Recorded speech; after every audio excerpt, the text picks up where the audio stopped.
నీ మనసుకు కావలసిన మందు సమాధానం అది నీ కాడనే ఉంది. Download and subscribe to ETV Win.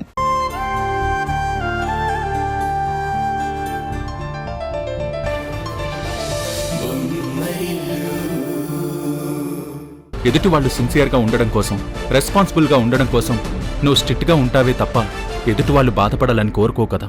ఇప్పుడు కోరుకుంటున్నాను.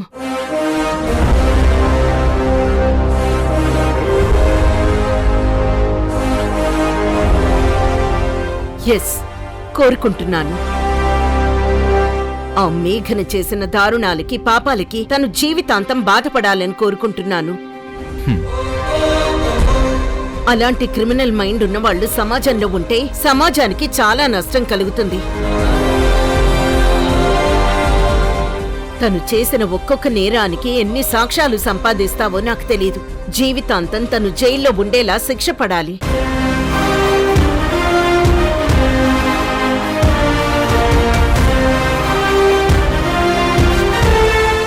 తను ఎట్టి పరిస్థితుల్లో ఆ శిక్ష నుంచి తప్పించుకోకూడదు. తప్పు చేసిన వాళ్ళు చట్టం నుంచి తాత్కాలికంగా తప్పించుకోగలరేమో కానీ శాశ్వతంగా తప్పించుకోలేరమ్మా.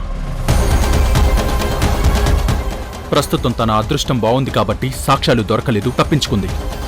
కానీ కార్తిక్ అనే ప్రత్యక్ష సాక్షి నాకు దొరికితే ఖచ్చితంగా మేఘనకి శిక్ష పడి తీరుతుందమ్మా. వెతుకు, ఆ కార్తీక్ ఎక్కడున్నాడో వెతుకు. వీలైనంత త్వరగా ఆ కార్తీక్ ని పట్టుకుని మేఘనని బోన్లో నిలబెట్టి తగిన శిక్ష పడేలా చేయి.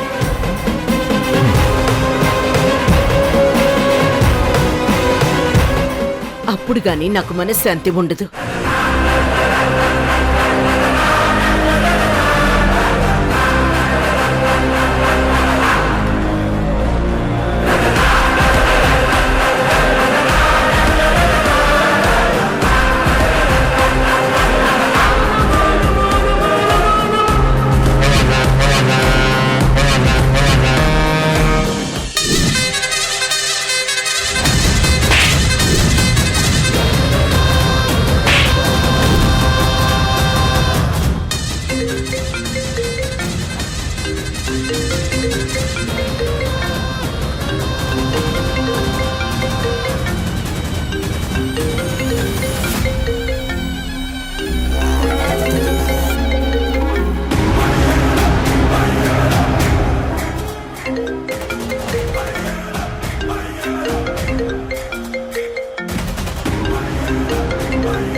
హలో, ఎన్నిసార్లు ఫోన్ చేసినా లిఫ్ట్ చేయబెట్టి.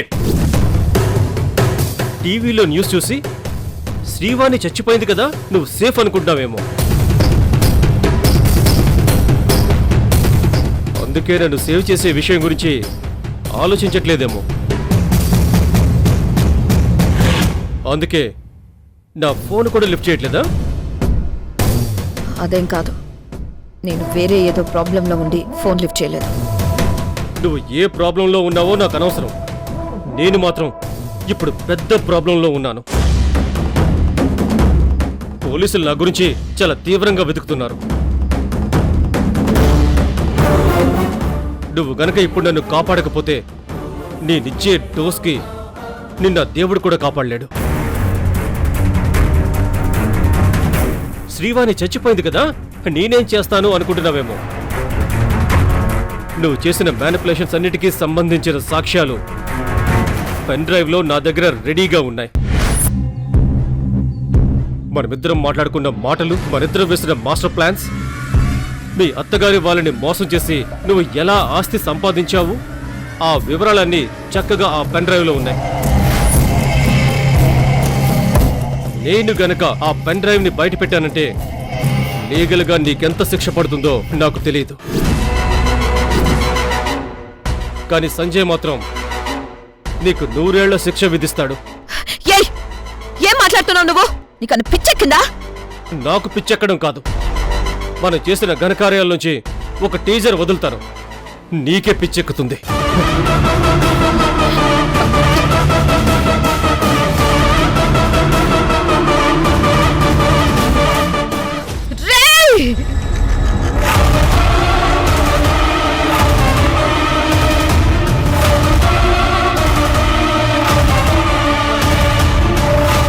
ఏటమ్మా అలా అరిసినావు? తోటకోళ్ళు కొట్టిన దెబ్బ మళ్ళీ గుర్తుకొచ్చినదేటి? పోనీలే అమ్మా, దాని గురించి ఎక్కువగా ఆలోచించొద్దు. ఆవిడ అలా కొట్టడం నన్ను ఒక్కదాన్ని చూసినాను కదా, ఓళ్ళు చూడలేదు కదా. పదే పదే ఆ శంపదెబ్బ గుర్తు తెచ్చుకుంటే ఇలాగే అరుస్తూ పిచ్చిదానం అయిపోతావమ్మా. అది నన్ను కొట్టింది ఒక్కసారి, కానీ నువ్వు దాన్ని రోజుకి 10 సార్లు గుర్తు చేసి నన్ను కుళ్ళబడుస్తున్నావా? అది కాదమ్మా, ఎంతని నువ్వు దెబ్బతిన పిల్లువు కదా, అందుకే అలా అన్నాను. ఏయ్! నువ్వు అట్ట అనద్దు, ఇట్ట అనద్దు, ఎత్తాను అనద్దు. బయటికి వెళ్ళిపో.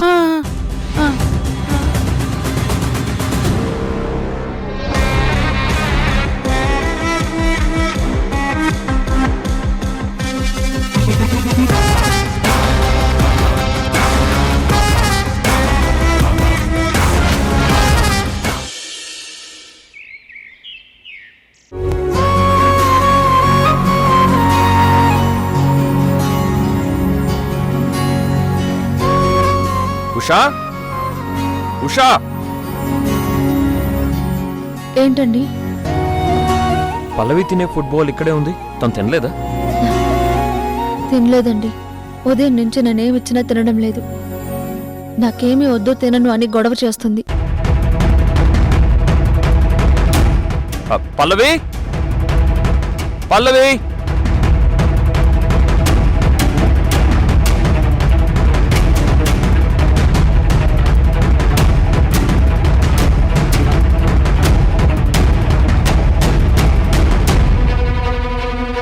ఉషా ఏమిచ్చినా తినడం లేదంటే ఏంటి?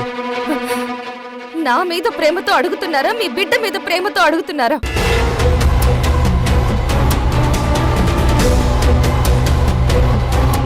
నాకు తెలుసండి, మీరు ఎంతసేపటికి మీ బిడ్డ గురించి ఆలోచిస్తున్నారే తప్ప నా గురించి, నాకు జరుగుతున్న అవమానాల గురించి, పోతున్న నా పరువు గురించి, నేను పడుతున్న ఇబ్బందుల గురించి ఆలోచించట్లేదు. ఎందుకు ఆలోచించట్లేదు? నీకు ఏ ఇబ్బంది ఉండకూడదనే కదా తీసుకొచ్చి ఇంట్లో పెట్టుకుంది. ఇక్కడికి వచ్చినంత మాత్రాన నా ఇబ్బందులు పోయాయా? పెరిగాయి. బయట జనాలందరూ నా గురించి మాట్లాడే మాటలు ఏమన్నా తగ్గాయా? ఇంకా పెరిగాయి. వాళ్ళెవరో మాట్లాడుతుంటే నేనేం చేస్తాను? నేనేమన్నా వాళ్ళకి మాట్లాడమని చెప్పానా? మరి నేను చెప్పానా?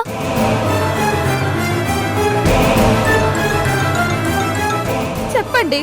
నేనే వాళ్ళకి చెప్పి, నేనే వాళ్ళ చేత అలా మాటలు అనిపించుకుని, నేనే బాధపడుతూ, నేనే అవమానాలు పడుతూ ఉన్నానా? అర్థం లేకుండా మాట్లాడక పల్లవి. మీరే అర్థం లేకుండా మాట్లాడుతున్నారు. పల్లవి, ఏమండి ఆగండి. చూసావు కదా ఎలా మాట్లాడుతుందో. తనేదో బాధలో ఉండి ఏదేదో మాట్లాడుతుంది. అది అర్థం చేసుకోకుండా మీరు కూడా ఆవేశపడతారేంటండి? అది కాదు ఉషా. నా మాట వినండి ప్లీజ్. పదండి పదండి. ఇదేంటి, కిరణ్ దాని మాట వినడం మొదలు పెట్టాడు. చివరికి మొగుడు పెళ్ళాలు ఒకటైపోయి నన్ను ఒంటరిదాన్ని చేస్తారా ఏంటి? అసలేం మాట్లాడుకుంటున్నారు? ఏంటండి మీరు తన మీద అలా కోపగించుకుంటారేంటి? మరి లేకపోతే ఏంటుషా? రోడ్డు మీద ఎవరో ఏదో మాట్లాడితే అది పట్టుకొని తిండి తినను అని సాధిస్తుందేంటి? తను చేస్తుంది కరెక్ట్ కాదు. తనని ఇక్కడికి తీసుకురావడం వల్ల ఇబ్బందులు పెరిగాయి అంది కదా. అలాంటప్పుడు తను ఇక్కడ ఉండడం ఎందుకు? ఇంట్లో నుంచి పంపించేద్దాం.